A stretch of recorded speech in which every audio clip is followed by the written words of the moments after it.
அனைத்து தமிழ் உறவுகளுக்கும் வணக்கம். தயவுசெய்து இந்த வீடியோ ஸ்கிப் பண்ணிடுறாங்க, ஷேர் பண்ணுங்கள். இந்த வீடியோவை தமிழக முதல்வர் அவர்கள் கண்டிப்பாக இந்த வீடியோவை பார்த்துட்டு உடனடியாக தீர்வு கொண்டு வரணும். அதுக்காக தான் இந்த பதிவு. இதை யாரும் ஒரு சாதாரண வீடியோன்னு நினச்சிடாங்க. பல்லாயிரம் மக்களின் உயிர் சம்மந்தப்பட்ட ஒரு வீடியோ. தயவுசெய்து இந்த வீடியோவை ஷேர் பண்ணுங்கள். ராமையன்பட்டி பஞ்சாயத்தில் ஒரு 20 வருடங்களுக்கு முன்பாக கொண்டு வந்த ஒரு பாதாள சாக்கடை திட்டத்தால் நம்ம பகுதி மக்கள் பல்வேறு பிரச்சனைகளை சந்தித்து வராங்க. குறிப்பாக சொல்லப்போனால் நிலத்தடி நீர், குடிநீர், சுகாதாரமற்ற வாழ்வு, அப்புறம் காற்றின் தரம் மாசுபடுது. ஒரு சுத்தமான காற்றை நம்ம சுவாசிக்கலை. நம்ம பகுதியில் பிறந்த குழந்தை வாழ்கின்ற மக்கள் வரைக்கும் நோயோடு தான் வாழ்ந்துட்டுருக்கோம்.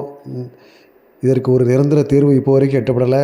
தயவுசெய்து புதுசாக வந்திருக்கும் முதல்வர் அவர்கள், அண்ணன் விஜய் அவர்கள் தயவுசெய்து இதுக்கு உடனே தீர்வு காண வேண்டும். பாதாள சாக்கடை திட்டத்தை கைவிடணும். புதுசாக கொண்டு வந்திருக்கிற விரிவுபடுத்துகின்ற திட்டத்தை உடனடியாக நிறுத்த வேணும்னு சொல்லி ஊர் பொதுமக்கள் சார்பாக கேட்டுக்கொள்கிறோம். நன்றி வணக்கம்.